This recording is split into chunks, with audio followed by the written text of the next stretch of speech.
Hello, everybody. Welcome back to Best Books Ever. I am Tyler, and today we are continuing, and I guess finishing for now, our King Killer Chronicles series, the second of two little novellas that we have in the series. We read The Narrow Road Between Desires by Patrick Rothfuss, and yeah, this one was exciting because, obviously we have the first two books, the main two books in the series, which are very, very good, and all crossing our fingers for that third book. Then we get a little more of it. I don't want to say watered down, but kinda. We have these two novellas. We have the Ari one, which we did last week, which I think had its moments, but ultimately, unless you're like the biggest fan of Ari, I don't think it's something that you would need to read or even something I would recommend unless you're either, again, like the biggest Ari fan or you just want to read like everything that Pat has in the series.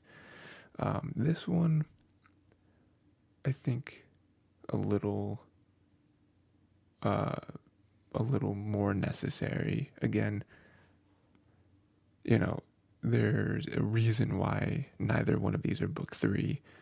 Um, Main books are the best, but this one, I think, just given the fact that there's other characters to, kind of follow along with, and it's not just Bast.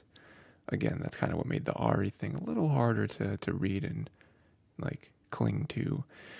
Um, but again, it does fall a step short of the first two books, kind of by the author's own admission. But that was by design because again, we are just following more of this character. But I did think there was some interesting things that happened with Bast, and I think this one was even better at shedding a light onto a specific character. Because with Ari, it's like we wonder what she does all day, but then when we learn, we're like, okay, yeah, that makes sense. She just kind of has her own thing. She has her own system. She kind of, you know, with Bass, it's like, what does Bass do? And we know, I mean, the one thing that I feel like we know that Bass does is that he's a menace to the female population in this book, or just in this series. It's kind of the one thing that I think Coat kind of chides him for, and makes jokes here and there or whatever. Um, but I think the biggest revelation aside from that, which I liked a lot, was that he does this thing where he sits by what's deemed the lightning tree, and he helps kids out.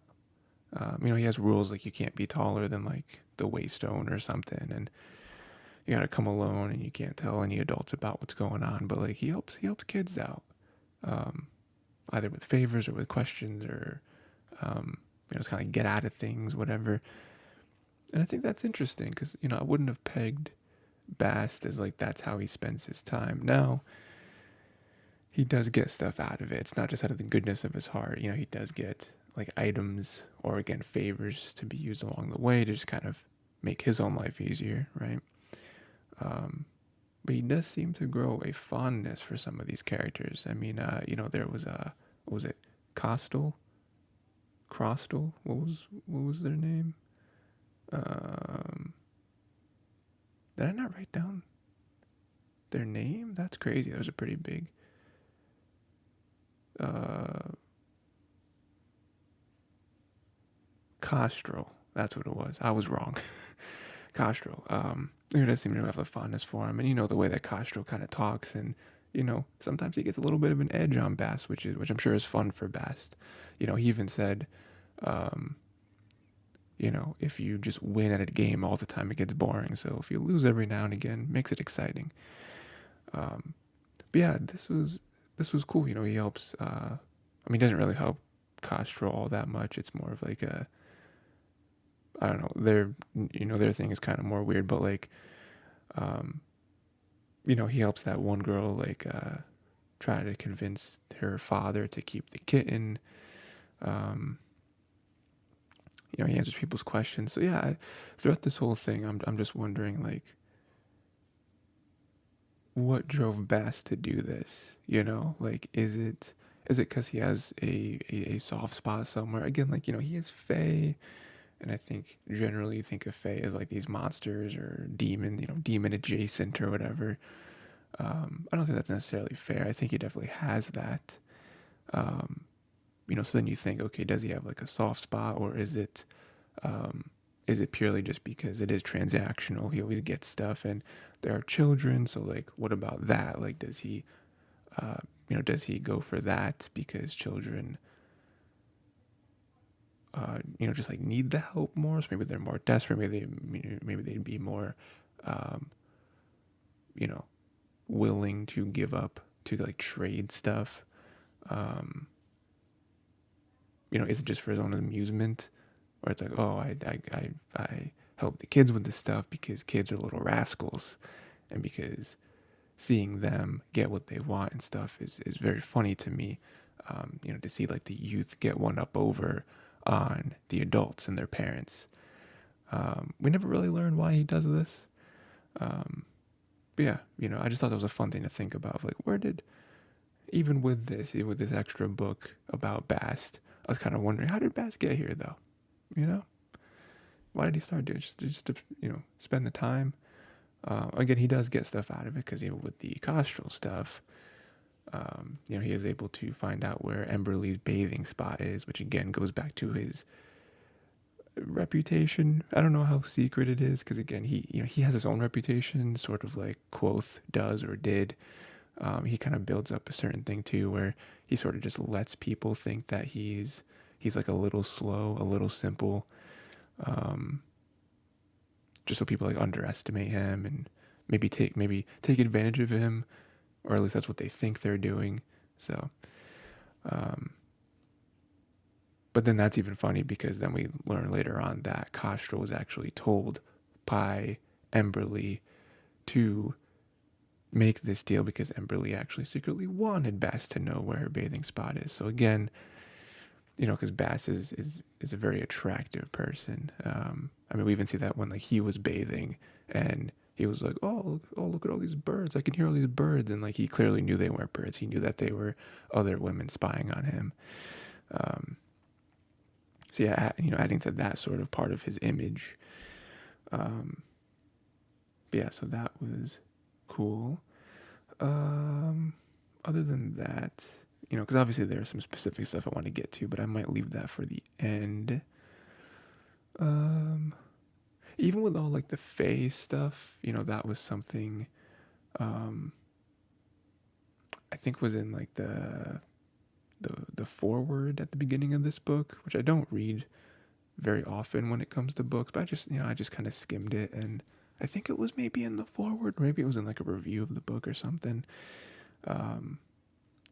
Talked about you like, oh, if you want to learn more about like Fae and like the creation war and magic and stuff. I don't really think this book super got into that. I think it delved a little deeper into what we learned in Wise Man's Fear from the Felurian, which again, that was one of my favorite aspects of that meeting with Quoth and the Felurian. We already talked about it, of like, yeah, it was like the like physicality and like the intimacy between them was obviously the like surface level draw, but then deeper than that was learning about the Fae and stuff. I thought was very important because that adds more to the world building, and I don't think we would have had that section learning about that stuff if it doesn't go on to hopefully be a somewhat integral part of book 3, unless it was just a random information dump, just because that's what would happen. So I was getting a little deeper here because if you remember, the Felurian, there's certain things that she just doesn't tell him, partly because maybe she doesn't want to, because that's like against her beliefs or whatever. But then also she's just not able to explain it. So one of those things was their magic, and Bast explained that they wouldn't really call it magic the way that y'all would think of it. They call it like glamoury and gramarye, which is Um, it's like the art of making things seem, and then uh, making things be. Um, and so again, I remember correctly, this was something that she didn't really get into because, I think that she's more like she like lives in that world and she's very ancient, and so when you are that old and you've been doing it for that long, you don't really know how you do it. You just kind of do the magic. Someone says, someone says, "Hey, how'd you do that?" You're just like, I just, because even when she was making the shade for Quoth, she was just grabbing the sunlight or whatever. She's doing it, and eventually got to the point where Quoth was mad and he was frustrated, and so he asked her, and then we had that great moment where she like prodded Quoth to try it, and Quoth for a split second was able to grab some, and it's like, oh, so that kind of makes things click into place of like, oh, she's not being difficult, like she literally does it, and that's just it. That is the explanation. Um, so then Bast here does get a little more into it. Again, no specifics I really need to delve into. I just thought that I just like that he mentioned it again, and explained it in a slightly different way. And then even like the combination of using them together is ideal because you can make something seem like something else, but also make it be something else. So them two together lock in the transformation.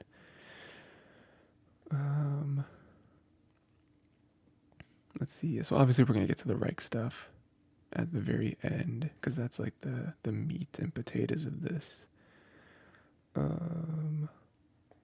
Let's see, what else do we have? Yeah, I guess maybe the Rike stuff is kind of it, I would say. Yeah, it's pretty much it. So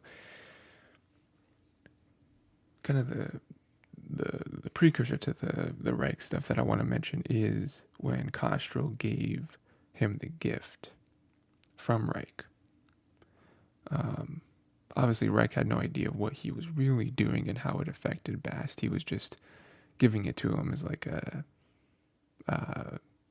bribe almost, because he didn't want to see Rike, because Rike like betrayed his trust or something like a year ago, and so that's why he doesn't take like favors or questions.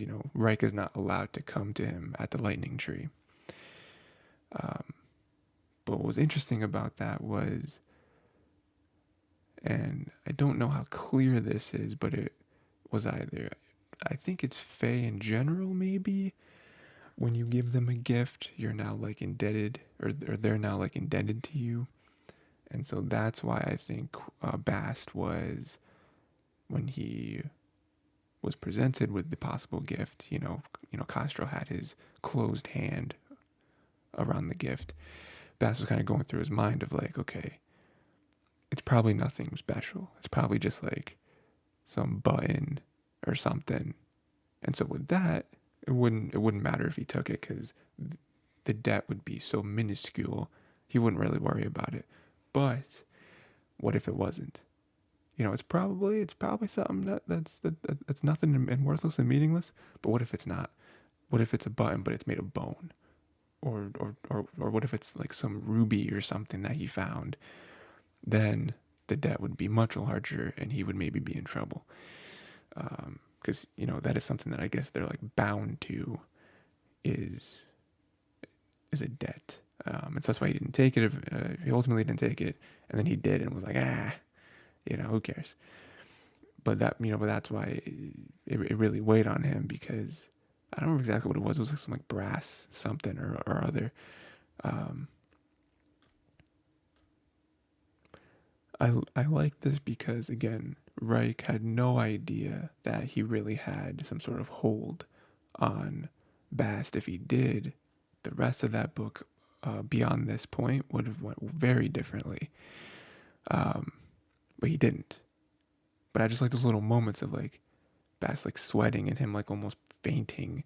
And this isn't even when he was with Reich. When he met Reich later, when like Wright got close, he was going weird. And, Bast is very good at, putting on a mask, both on his face and his emotions and his body language even.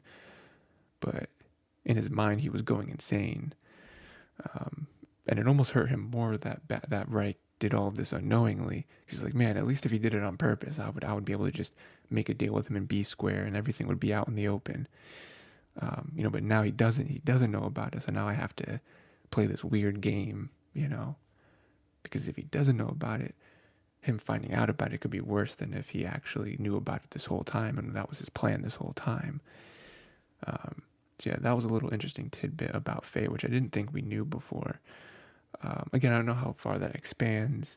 I don't know if it's just a curse on Bast, or if it is Faye, or if it's certain type of Faye. But yeah. Then continuing with the Reich stuff. So yeah, as we know, he is trying to help, get Bast to help him at the beginning to kill his dad, and then he's like, that's not right. It's not right to kill your father. So I just want him to be gone. I want to be gone forever, because his dad is a very bad person, and that is putting it lightly. At that point, a lot of respect for Rike. A lot of respect for him, because this thing that he's asking for, he's actually doing it to help himself, but also the rest of his family. Even if there's a lot of aspects of him that are less than desirable, I guess. But yeah, again, we know everything that happens. You already read it, but just some stuff I do want to point out. There was a moment where we were like repeating that encounter and that initial conversation with Rike being like, this is what I want. We did it a few times, and I was very confused. There's like some weird like time loop happening, and like at first I thought it was just a weird like structure of writing, and it was all just one fluid sequence. But then Bast even points it out, and he's like, third time's a charm. So I wonder like does Bast have like some time manipulation? Probably not. I think maybe he just, I don't know. Because like if he could alter time, that is an insane type of magic. My best guess, especially after kind of explaining the glamoury and grammarly stuff, would be he must be putting some sort of veil over Rike. And so time isn't actually repeating. He's just making it seem like it is to Rike. Now Rike doesn't see the repetitions,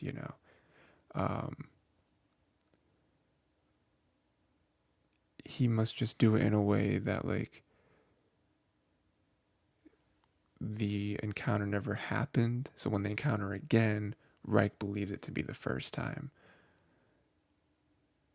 So yeah, again, it is, I think he's just putting some sort of veil over Rike specifically. So everything outside of Rike is still happening in real time. But to Rike, yeah, again, it's very hard to explain. Time stuff is hard to wrap your head around. But yeah, I think that's generally what Bast is doing. Again, making it seem that this is their first encounter when it isn't. So again, third time's a charm. I think Bast was doing that maybe just to get more and more of an edge over Rike and sort of like test out what he can get from Rike and like how to word it in a way, because he eventually ends with like owning him completely, and also all debts are forgiven. That's where he lands, and I think specifically he was trying to do that because, again, unknowingly to Rike, but still true, Bast owes him a huge debt for the gift. So yeah, that must be why. Yeah, that was very strange. If anyone has any other theories as to what was happening there, please let me know, because that was something where I was like, again, can Bast control time? Because if so, honestly, that would explain a lot. Um, and then what else? What else do we have? Um, there is a moment where I thought that Bast was sleeping with Rike's mom, or I guess did in that moment. Because listen, now, okay, well, hold on. Okay, I know how I'm gonna explain it. So, if you remember, there's the moment where he went over to Rike's mom, but Rike's house. I guess it's all their house. Uh, Rike's dad wasn't there. Jessam wasn't there. I don't think we learned. Oh no, we do learn. Is it Nettie? Is that her name? Um, so yeah, we do have that. It goes over there, chop wood, whatever, carrots, all that stuff. And then they start talking about the bees. And like Bast has his shirt off, he puts the water on him. Again, we know the effect that he has to the point where it's like women will spy on him when he's taking a bath. Like, and so it gets to a point where they're talking about the bees, and they're talking about them in a way where it's like you gotta read between the lines. Like, talk about the bees, like, oh, we get honey or whatever, and then the mom is like, I don't know, they're kind of worthless. Like, this happened, that happened, now we have this left, and we can't really do it, and whatever, and they're not good enough or whatever. And then Bass is like, oh, no, we can do it. Very very careful, very, you just gotta give them love or something, and you know, uh, sometimes the bees just want to feel like they're loved and they're safe, and there's even little, I guess, narrator stuff where we see that the mom is like unconsciously just nodding to his words, like looking at him, and I'm just like, are we again, like, are we using the bees as an analogy for her? Again, like, oh, she feels like she's worthless and she can't do anything, and she's just kind of, there. And then Bass is like, oh, I can make you feel safe. I can make you feel loved. And then that section ends with him holding out his hand and being like, come on, I have something to show you. And I'm just like, I could be reading way too much into it, but again, just knowing Bass' character and what the debauchery that he gets into, and then knowing the situation of like how broken the mom could very well be feeling because of the situation with her husband. Now, would Bass take advantage of someone like that? I don't know.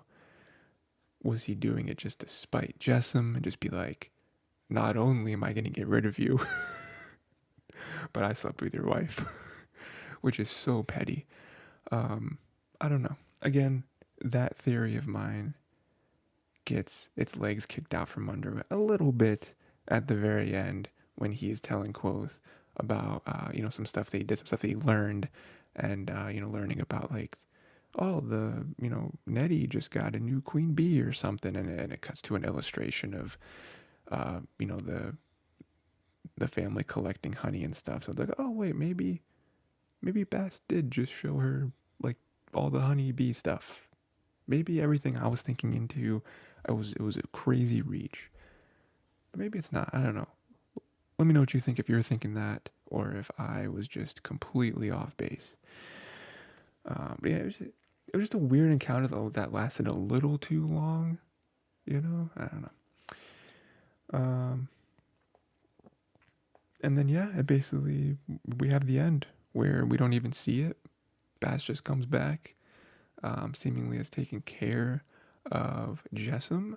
There's a bunch of stories around. Obviously, we don't know exactly what happened, but it seems that uh, Bast roughed him up, maybe even convinced him to never come back, like beat him enough where he was like near death, and he was like, "You never come. If I'll stop, and I won't kill you if you leave and never come back."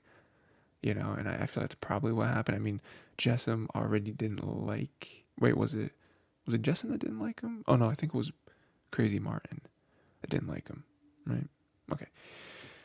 But I mean, anyway, I mean, from the little bit of, little slivers of like Fey anger and power that Bast has, I'm sure he very could have easily, brought Jessamine to that point, and Jessamine would have had the fear of Fey in his heart at that point and just never come back. So, um, you know, there's word that he went to get the king's coin or something and went all the way to some other city. I don't know.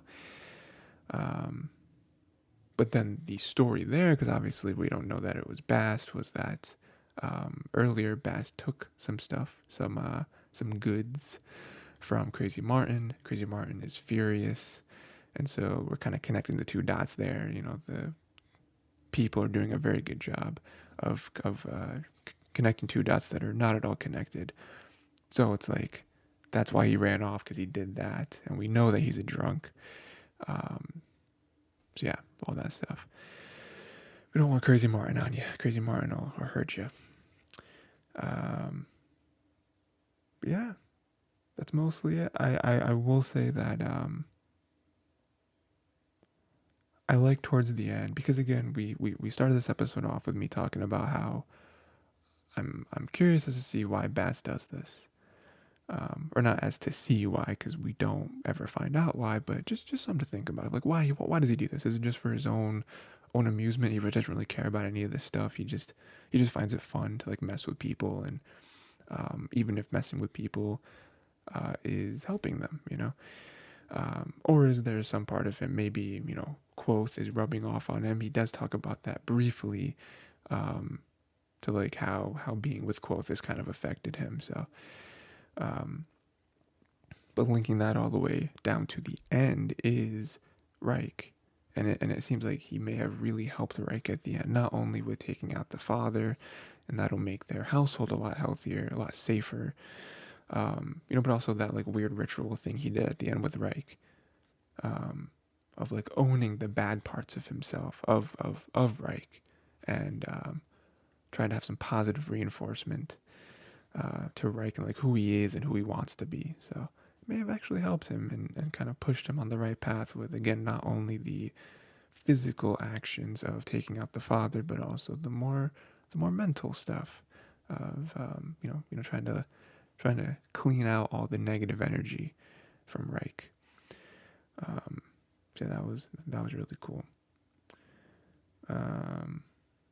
That's pretty much it. I guess the last small thing I want to mention is I do like how they mention that Crazy Martin punched a tinker, because that was when we got Quoth to have an outburst of like, he punched a tinker.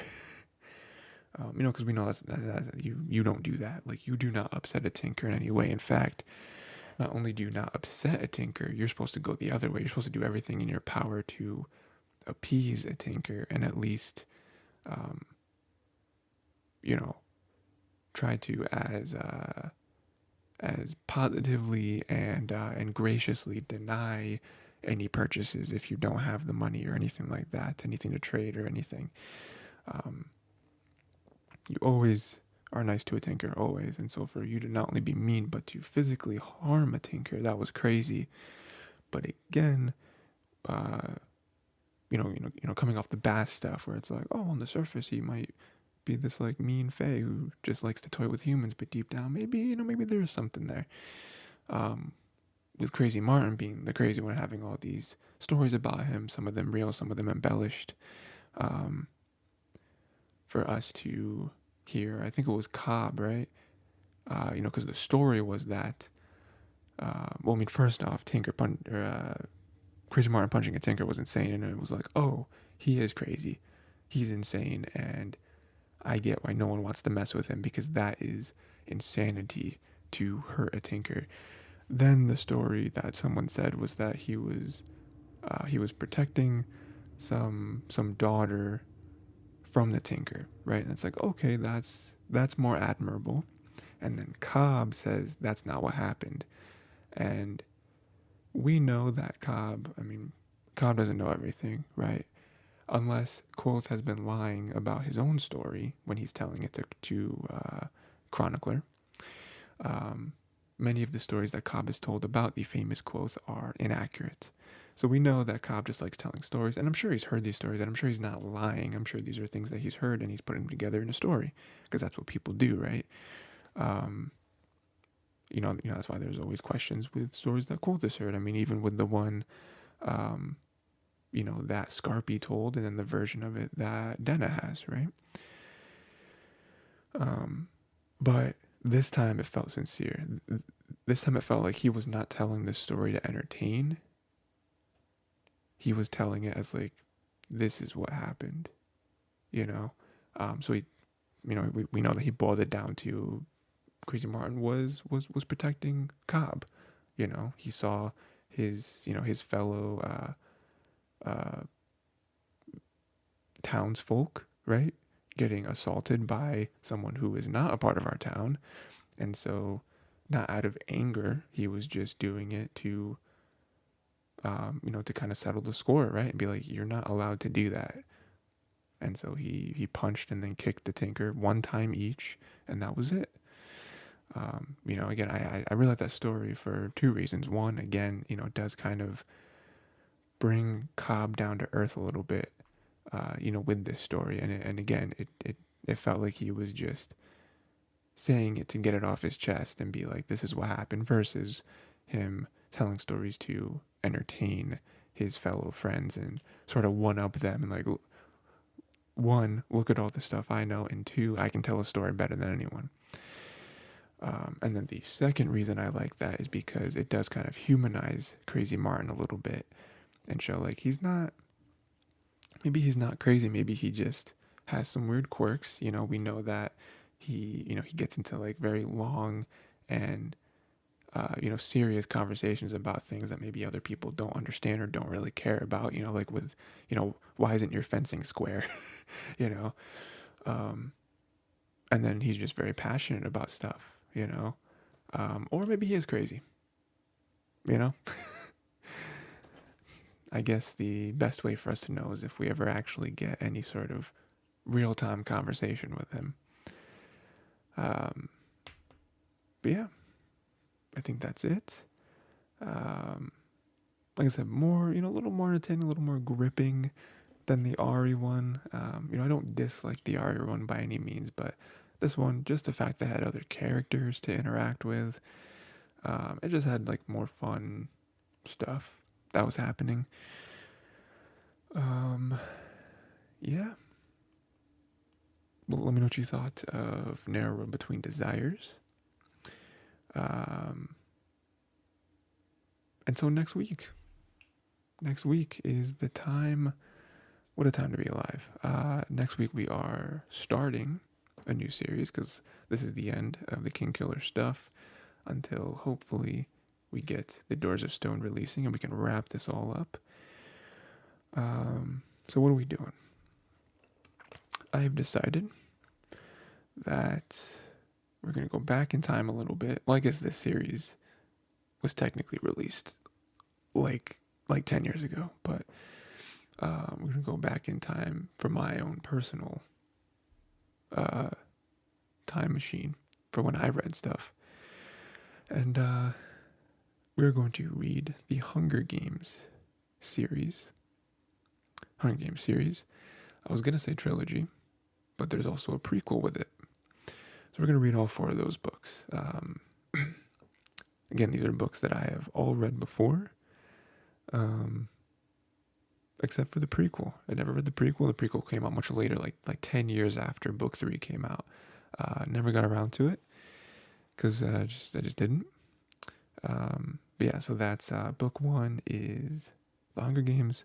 Book 2 is Catching Fire. Book 3 is Mockingjay. And book 4, or I guess the prequel, is it's like I don't know what it is exactly. I'll know what it is when we get to it, but it's something like the Ballad of Songs and Snakes or something like that. I don't know. I think the movie adaptation just came out like last year too, maybe this year. But yeah, we're gonna read all 4 of those.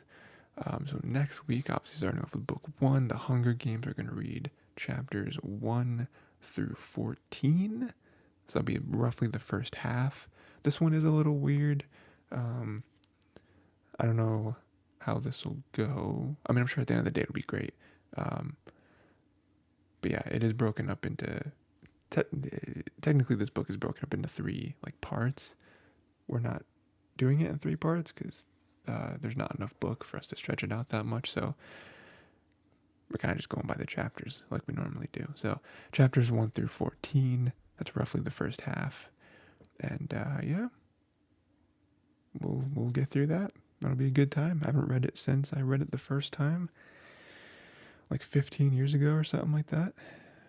Maybe something like that. So it can't be that long, was it?